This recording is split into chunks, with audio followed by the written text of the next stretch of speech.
Everybody. Welcome. I am Aubrey Bergauer, if we haven't met yet, and I am coming at you live from Austin, Texas right now, where I'm here doing some work on a project this week. And if you are just now joining us, this is a series we've been doing all year long. I started this in January as part of the LinkedIn Creator Accelerator program. This is called The Narrative is Changing. If you've been following me, you know I talk a lot about how the narrative needs to change, should change, what we can do to change the narrative. But we, especially in 2022 right now, are at such an inflection point for arts and culture, I think, and there is so much shifting before our eyes. So that's what this whole series is about. And as you are joining us, we want you to interact with us. We want to hear from you. So please leave a comment in the chat, say hello, say where you're watching from. If you want to cheer on our speaker today as we get going, please do that. And of course, questions as well. We want to hear from you.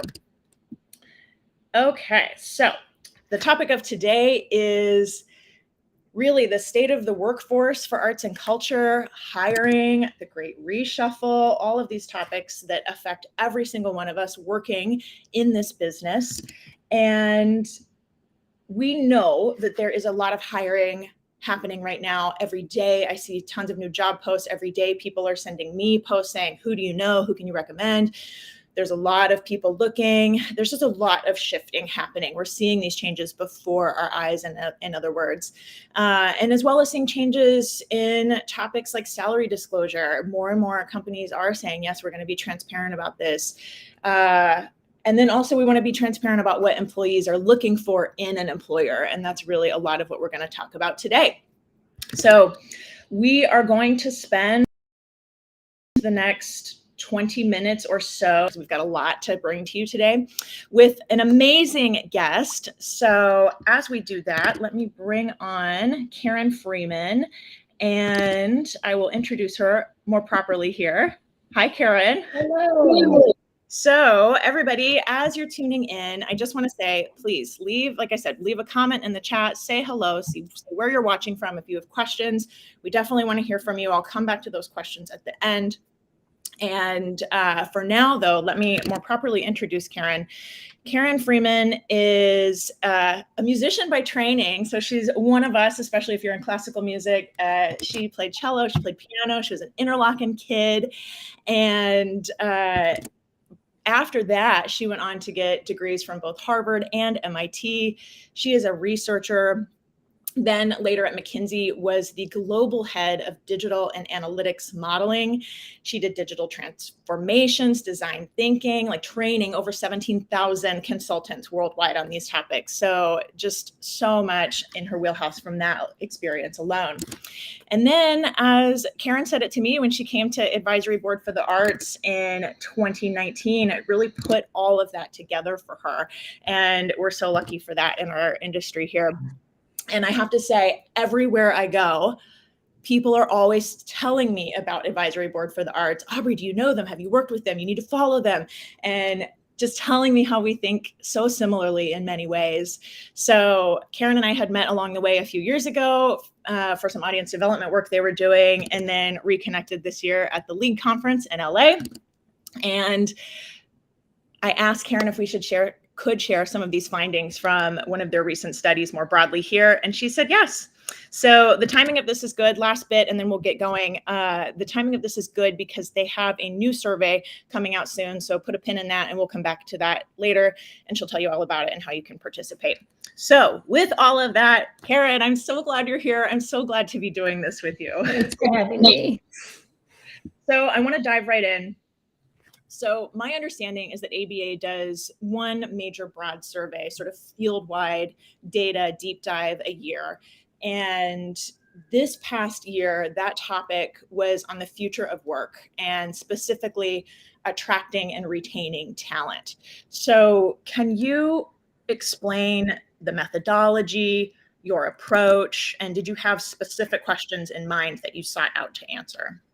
Sure, happy to do that. And even before I do that, just a quick introduction about who ABA is, because I'm not sure people know that. We're a membership-based research organization. It means we have about 80 members around the world, and they can ask us for research on any topic at any time. And the main thing is what makes us a membership is that when we do a piece of research, when we finish it, we share it with all the rest of our membership. So they all get access to great research on what's happening in the industry across the arts and culture. But we do one big research study a year, and we try to gather as much big data as we can. Like you said, this year, what we were hearing about when we started asking what we should do for our next topic in November, December of last year was the Great Resignation. Sort of funny / sad how we're still talking about it now, right? Here it's been almost a year later. So when we first were asking people about the Great Resignation, how it's affecting them, what are the questions that they had, it became clear pretty quickly that we didn't want to run a standard engagement survey. How do you feel about your job? What do you like? There's so many of those out there already, and we wanted to add to the conversation something a little bit different. So we decided to use a methodology that we could borrow from the marketing world called conjoint analysis. I'm not sure how familiar people are with this idea of conjoint analysis. I'm going to happy to answer any specific questions about it, but let me give you a high-level overview of what it is. Conjoint analysis basically forces you to choose between things. It's often used in marketing for choosing between products. Would you rather have this product or that product? We're using it in jobs to have people choose between a few potential job offers. So would you take a job with more pay but fewer health benefits, or a better manager but less flexible work? And if you ask people in general, what do you want out of your job? They'll say, sure, I want all of those things. So that's the reason why conjoint's so helpful, is it forces people to make those trade-offs. You can have this or that, but not all. And the way it works is it has you do kind of several iterations of job after job choice. And as you do those choices, it learns what you care about most and what you care about least, or what's really positive or what's really negative. That's a methodology thing we did. It gives us two really interesting things. It gives us both importance, like how important something is relative to everything else. And then the other thing is utility, which puts a really tangible and ultimately financial value on it. Like if we know the utility of something, we can actually say this is worth $5,000 in salary to you each year. So those are the two outputs we get from this. Okay, I get excited about the methodology, but the things we were asking were just what matters most, right? When push comes to shove, what is it that people most want out of a job? And the attributes we were asking about were like organizational things like artistic reputation, inclusive decision-making, emphasis on diversity, equity, inclusion, and access. Are you following through on those things? Job attributes like the ability to work from home, the room for advancement in your job, and then benefits like healthcare, professional development, free tickets, what have you. So that was the methodology and the questions that we asked. And then in the end, we had nearly 1,500 people take our survey across 52 organizations globally. I was just going to say US or okay, globally. Yeah. So we have, in fact, here, maybe I'll share my screen real quick because I love to show what we've got. Excuse me one sec. These were the attributes, but these were all the organizations that survey. Really grateful to, and you can see over on the right here the genres that we had participating in the survey. So pretty equal distribution: ballet, festival, museum, opera, orchestra, or orchestral, because you include chamber music and other orchestral organizations there, presenters and theaters. Slight emphasis on the US, and then the rest across Canada, Europe. Got it. Okay. Yeah. So great. Okay, wonderful. Sorry, go ahead. I didn't mean to interrupt. Go ahead. No problem. So we did this, we found out all of this, and I'm happy to kind of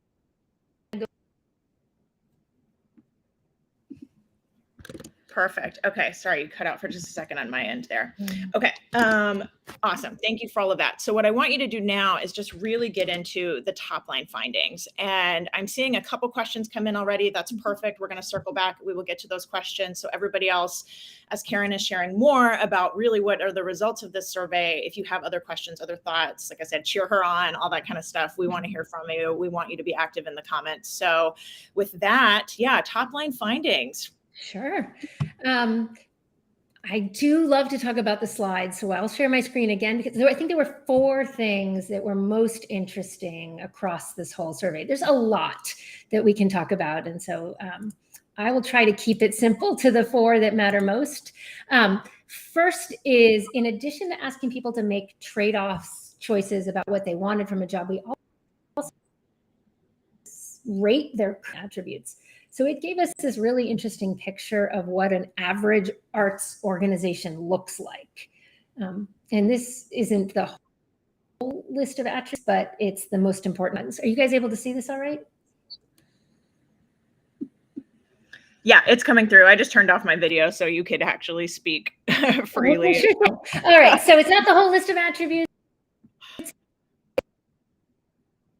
It's the ones that I think one of the most interesting things in here is where are attributes that are both important, but organizations are doing it really well.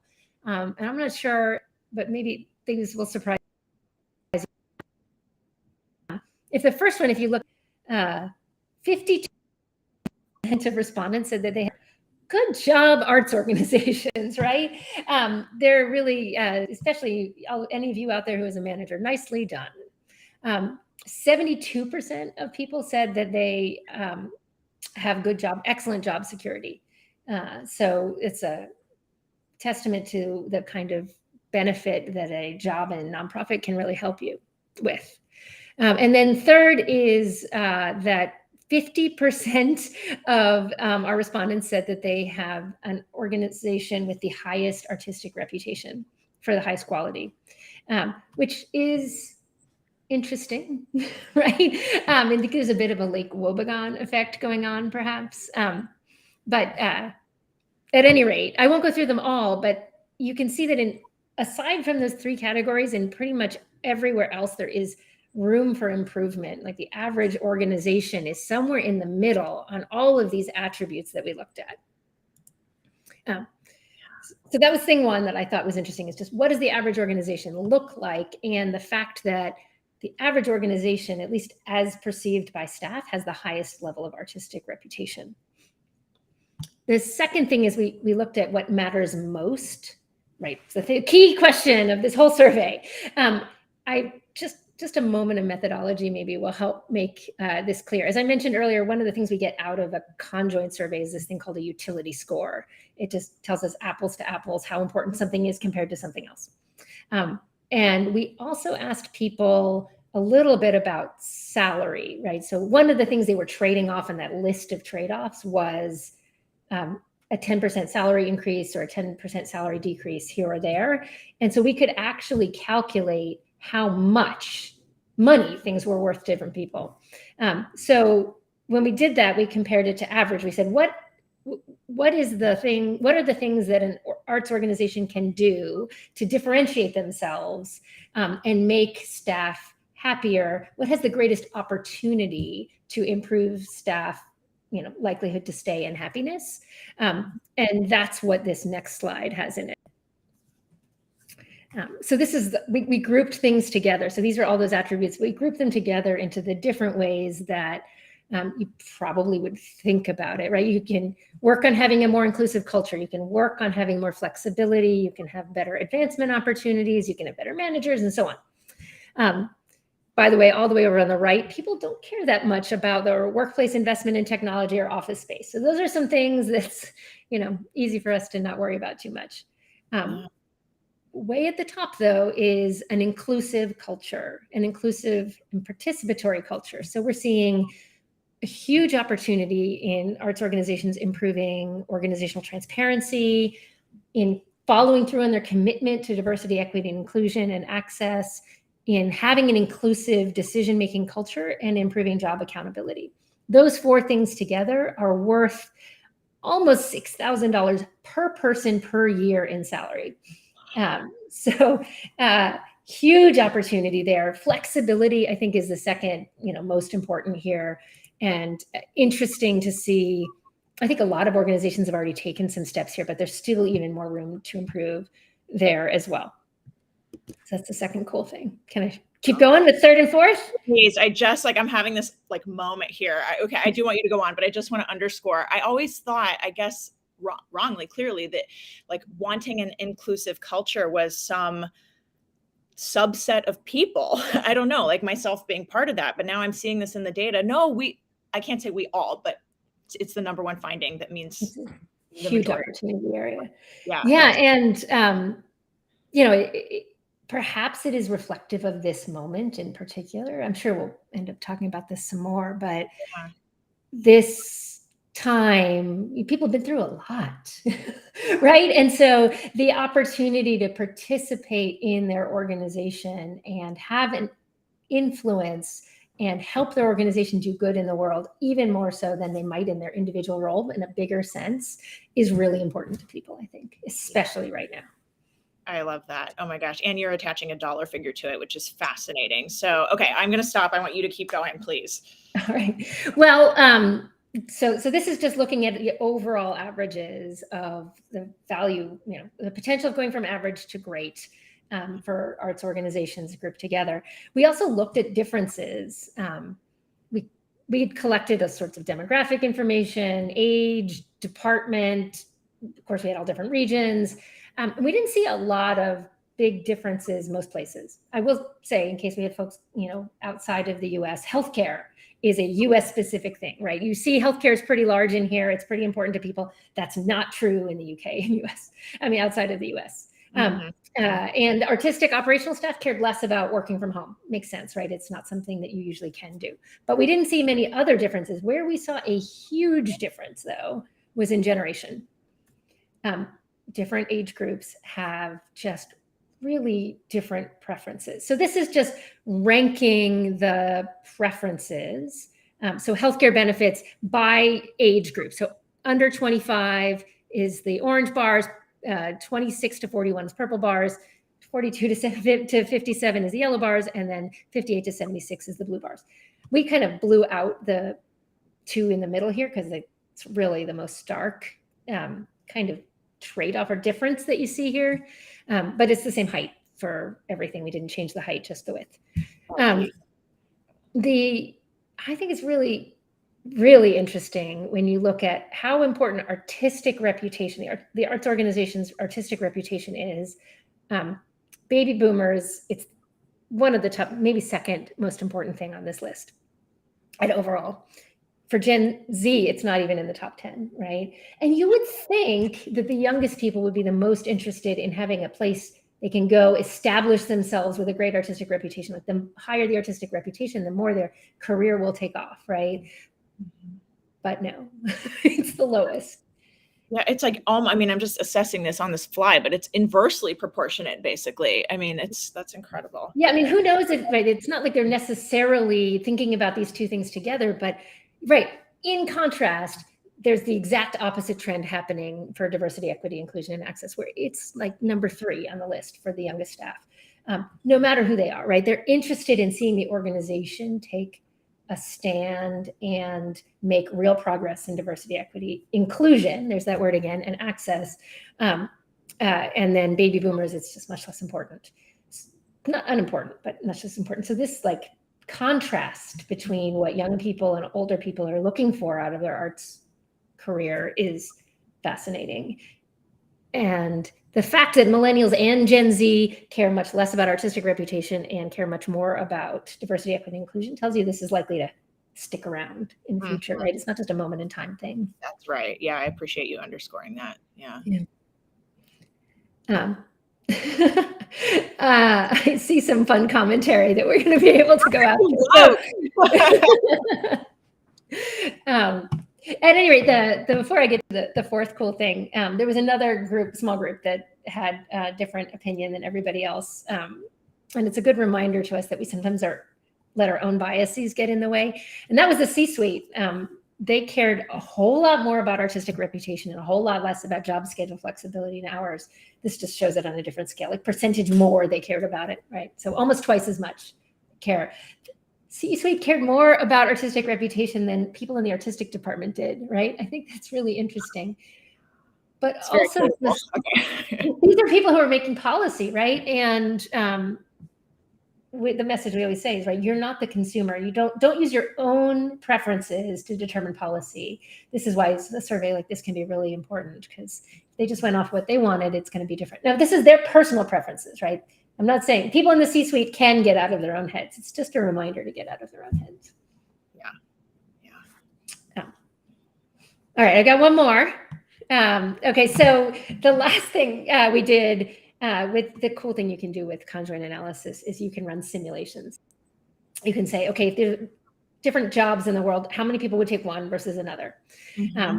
And the reason that that's important is sometimes the averages can hide strong preferences, right? Actually, I have a little example. If this is a Coke and Pepsi conjoint analysis, people either love Coke and hate Pepsi, or love Pepsi and hate Coke, right? Oh yeah, totally polarizing. Yeah. Yeah, I'm a Coke person. You're probably, I don't know, which one are you? But nobody really has strong feelings about Sprite, right? So if you did a conjoint analysis, you'd see results kind of like this, where weirdly, Sprite would actually come out as the best, right? But if you actually put those products out, right, the same respondents in the same survey would show one person would pick Coke, one person would pick Pepsi, nobody would pick Sprite. So if there are strong opinions about something, the average is weirdly going to hide it. So that's why you do simulations. We got to make sure we don't have the Coke and Pepsi effect going on with any of our data. Yeah. Okay. Anyway, so there were two simulations that we did that were pretty stark and different than what we would have expected. So the first simulation that we did was whether people would trade off artistic reputation for more pay. So behind door number one is job A, where it's an organization that has no artistic reputation, right? They just are still building their artistic reputation, but they're offering 10% more pay. Behind door B is an organization with an artistic reputation for the highest quality, but you'd be getting the same salary you get today. And so we can run the simulation, and what it tells us is that 54% of people will give up artistic reputation for a 10% pay increase. They'll just go to an organization that doesn't have a strong artistic reputation for more money. Mm-hmm. So interesting, especially, gosh, if you look at your average arts organization's career page, what you'll see on there is all this commentary about what a impressive artistic reputation they have and how they've built this impressive reputation over time. Yeah. And that is, I'm sure, incredibly helpful for audiences to come and understand that they're getting a great experience out of it. It's really useful for encouraging great artists to come and work with you. But as a staff attraction lever, it doesn't seem to be all that powerful. Yeah. Wow. Go ahead. Sorry. Go ahead. I was going to say we tried another one, which was culture, right? Going back to that inclusive, transparent culture. So behind door A is an organization that has no transparency. They're top-down decision-making, low accountability, performative, diversity, equity, inclusion, and access. Very sad. But 10% more pay, so you can get paid more. Or organization B is better culture on all those dimensions, but you're getting paid what you get paid today. So which one do people choose? Most people will turn down a pay increase for a better culture. Much stronger and much more powerful lever for attracting and retaining staff than artistic reputation is, which is the thing that's on everybody's career page. So for me, that was the other really interesting finding from all of this, that we have a lot of opportunity in inclusive culture, and also we have a lot of, and that it is really powerful. Like if we do it well, people will stay. Yes. Wow. So there you go. Those are all my slides. I think, at least for now. But that's what we learned from the survey. Oh my gosh. Okay. I have so many things to follow up with. Okay. First, I want to say I'm loving these comments coming in. So many supportive comments. This is great. am jazzed about this conversation. Employment terms are improving. This is great. It makes such a difference to have data to back up some of these claims. Like, yes, that is why Karen is here. Thank you for sharing all of this with us. Interesting facts. Okay, so everybody else, please keep these comments coming as well as questions. My first follow-up question on this is, this whole series, I said at the top, is how the narrative is changing for arts and culture. And to me, there's one finding that really maybe exemplifies that. I don't know, a lot of this exemplifies that, I guess. But I think the stat was more than half, more than 50% of administrative employees say they prefer to work for an organization that has flexible work components over artistic reputation. And even though we just spent a lot of time talking about the DEI aspects over artistic reputation, but I think that's a shift, definitely. I mean, we talked about the generational shift for sure and all of that. But I'm just wondering, my question in that, I want you to say more about this and unpack this a little, but not all jobs lend themselves to remote work or flexible work either. So I've really been trying to grapple with that. And I don't know, I just want to hear you weigh in on that some more, if you would. Sure. Well, by the way, that statistic about the 50%, more than 50% of people going for a flexible job. I didn't show that here, but we talked about it at the league, actually. Good memory. That's where I got it from. Yeah. And it is true. And I think it's pretty important. One thing that I'll note is that there's two parts to flexibility. One is being able to work from home, which is what we often end up talking about in the news and sort of hear about. People are like, I want, to work from home 1 or 2 days. And we were able to do that in the pandemic. Why can't we do it now? We're still in the pandemic. During shutdowns, now we can do it. And the second thing is flexibility to go to a doctor's appointment and so on. That second one, flexibility about when you work, is way more important than the ability to work from home across our survey. So I think it's just an interesting context point for the conversation that everybody's a part of. We just jump straight to work from home, but actually what people are really looking for is the ability to have a little bit more control over when and how they work. So we can talk a little bit about what that means for places where that's more challenging, but I even thinking about flexibility and then that concept of inclusive culture that we were just talking about a moment ago, like as we step back and say, why is that so important right now? I think it's helpful to get ourselves in the heads of where our staff have been for the past 3 years. And I think it'll tell us not only why there's been a shift, but why it's going to stick around, right? What have arts administrative staff been through? And I'm sure we're going to hear from some of you in the chat here because you felt it. Even before COVID in the US, we had a tough political environment that made a lot of nonprofit employees kind of wonder about the country they lived in and not sure they understood. There was a lot of partisan concerns and not speaking to each other. Next, COVID, right? Sudden shutdowns, fear for our jobs, our health, our safety. For people who got to keep their jobs, they were scenario planning every day. And then those scenarios were thrown out and there was a new set of scenarios. They were stretched into new jobs. The return to live actually just doubled the work for a lot of people as they were kind of coming back from the pandemic because they'd taken on projects and times they were closed if they were fortunate enough to keep their jobs. All of that to say, not only are people feeling burnt out right now, but I think there's this feeling of disconnect or lack of control, right? Which is not arts organizations' fault. It's the world around us that has caused this. So much swirling around. It makes us want to exert some control where we can. And I think we're seeing that throughout this data, right? Staff, especially younger staff, but everyone wants more of a voice in the inner workings of the organization. They want to believe they're having impact. And they want to have some control over how things operate. They want the organization that they work for to be a model for how they want the world to work, right? So that's why staff want more flexibility, but that's even more importantly why staff want like an inclusive or participatory culture, I think.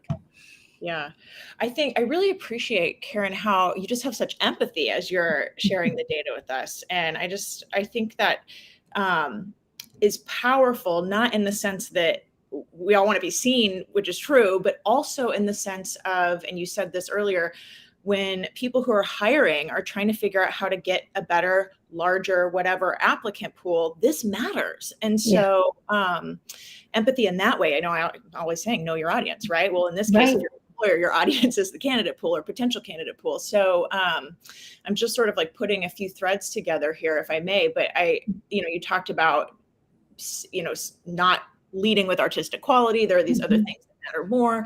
And then even going back to the lead conference, even in my session, somebody from LinkedIn came and said across their entire data set, employers that talk about remote work and mention it in the job posting see, I think it was like 2.6 times. So that's a huge increase in applicants. Sorry, is the rest of that sentence. But like just an incredible increase in number of applicants. So I just think for anybody, there are so many people hiring. I said at the top, every day, somebody's sending me a new posting saying, who can you recommend? So these things matter for recruiting talent. So yeah, right. Emphasizing your flexibility, your options to work from home. Those are some easy, well, if you've already made that policy, emphasize it. And then emphasizing things about your culture, right? What makes you a unique place to work? So often we fall back on the artistry and community engagement work, which is important. It's important work, but it's not actually what's attracting staff these days.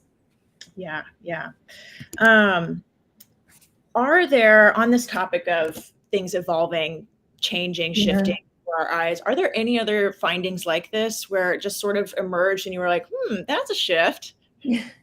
Well, on the talent front, I think I kind of went through the big changes that we've seen, but even across our membership on a broader level, there's two big trends that we've seen across the industry. And it's probably not news for those of you who work in the industry, but I think it's amazing how consistently we see it across our membership. So we're talking to different arts organizations each day, and they tend to have a lot of the same conversations, which tells you this is a trend. So first one, audience development at a deeper level, right? Like we've been talking about the concerns around audience shrinking for a long time. And certainly at this moment, there's this concern that they're not coming back fast enough, right? People lost habits. Fear of COVID is now replaced with just happiness on the couch.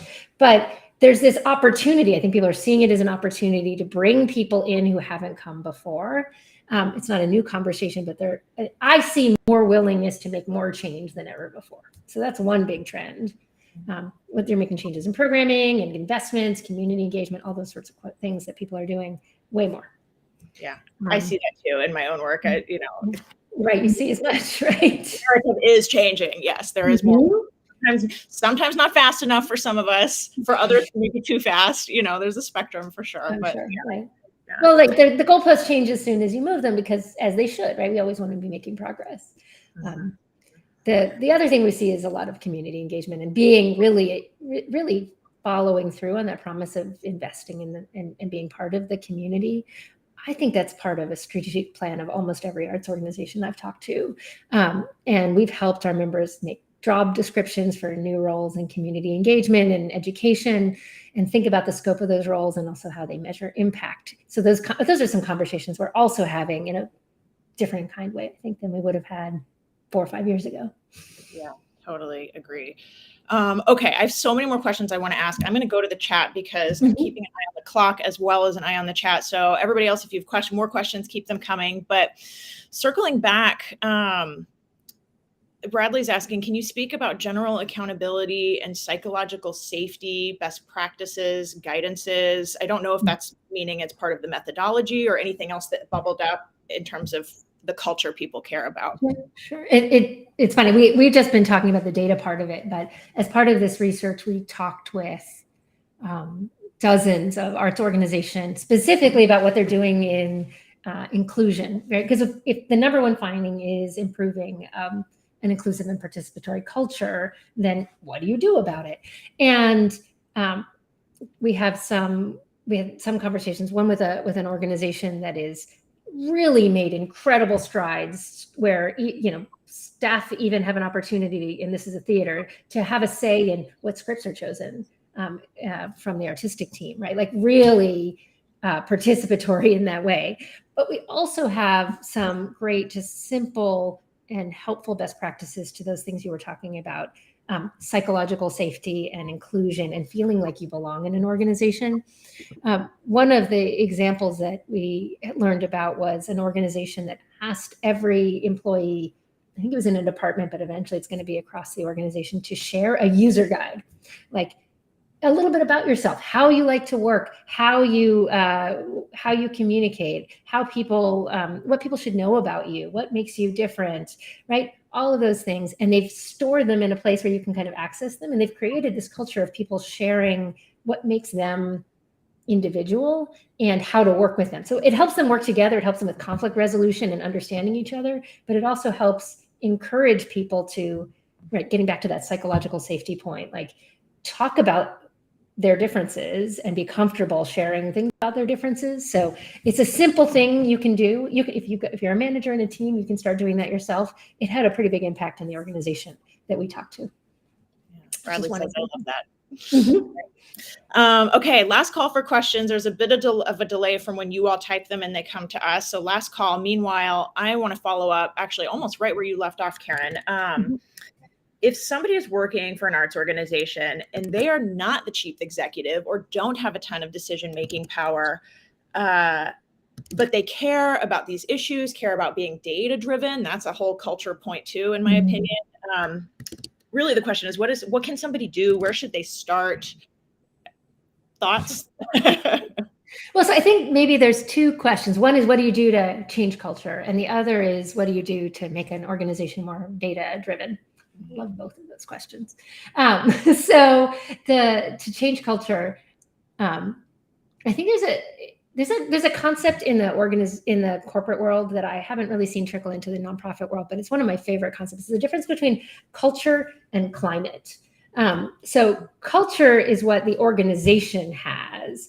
You talk about your organizational culture. There's some hallmarks about working there. Anyone, anywhere in the organization will feel like this is what makes us this kind of organization. Climate is what your team creates. And right, if you've been in part of an organization, there's always like, this group's a little different than that group. I mean, certainly in departments of artistic, creative artistic departments versus, places where they got to get a lot done and they're much more process oriented, you're going to see some personality differences, and that's going to show up, and that should show up because you want to see different things in, you want to work, when you're working with like-minded people, you're going to influence the culture. So you're not going to influence, the way you influence culture is by influencing climate. I think no matter who you are, you can create an environment where people feel excited to work around you by influencing the climate. And then those little climates all add up to a big culture. So that's my sort of mental model for how you can influence culture, and why wherever you are, what you do makes a difference. Yeah, thank you for that. I love that. Okay, last question then, and then I'm going to wrap us up. And that is, I promised we'd come back to this. You all have the next round of the survey coming out. So can you say a word about that? Tell us, what does this next survey entail? If somebody is interested in participating, what do they need to do? Can individuals participate, or does an organization need to sign up? Like all of those logistics. Sure. Yeah. We do have the survey open right now. And we not only are we able to create some pretty useful reports for organizations, but that conjoint software, it also makes a client version of that simulation tool, so you can run your own simulations. Organizations that have more than 20 participants in that survey, they can play around and see, would people make the same trade-offs in their organization? At the moment, we're only offering that survey to our members. It does take a lot of time for us to deploy it and create those custom reports. But if anybody's interested in learning more about it, I am eager to share. And actually, I'll go ahead and, if I can type, I may not be able to share in the chat. It doesn't look like it's letting me. But I have a page. Then, yeah, I'll share it afterwards. You can see a little bit more about the survey and about ABA, and just sign up to learn more about what we do. And it's also possible your membership list is pretty large. So it's very possible that somebody wanting to participate, your organization may be a member already if you're not sure. So we have our member list right on our website. Mm-hmm. Great. Okay. Well, with that, I wish we could spend so much more time on this, but I am so grateful, Karen, for just sharing this with us. as Tony said earlier, putting data behind so much of these claims, opinions, thoughts. It's just so helpful, and to us as employers, to us as employees, as anybody working in this industry. So really thank you. I can't thank you enough for doing this work. So everybody, please follow Karen, follow Advisory Board for the Arts, reach out to participate in the survey. I said we'll put that link in LinkedIn in the chat there. Oh, good. People are saying thank you. Great. I'm glad you all are enjoying this. So on that note, if you liked what you heard or you learned something today, please leave a like, leave another comment, and definitely share this, please, in your feed. If you think this topic and this data is beneficial to other people in the field, makes a really big difference in getting these great insights out there. And then follow me if you're not already. I continue to share content regularly and do these live streams at least once a month now. So I've got a lot of new projects, content, topics coming your way. So with all of that, everybody, thank you once again. I just wish you all the best as you are actively working to change the narrative at your own organizations. So with that, have a good one, everybody. Bye-bye. Aubrey, thanks for having me.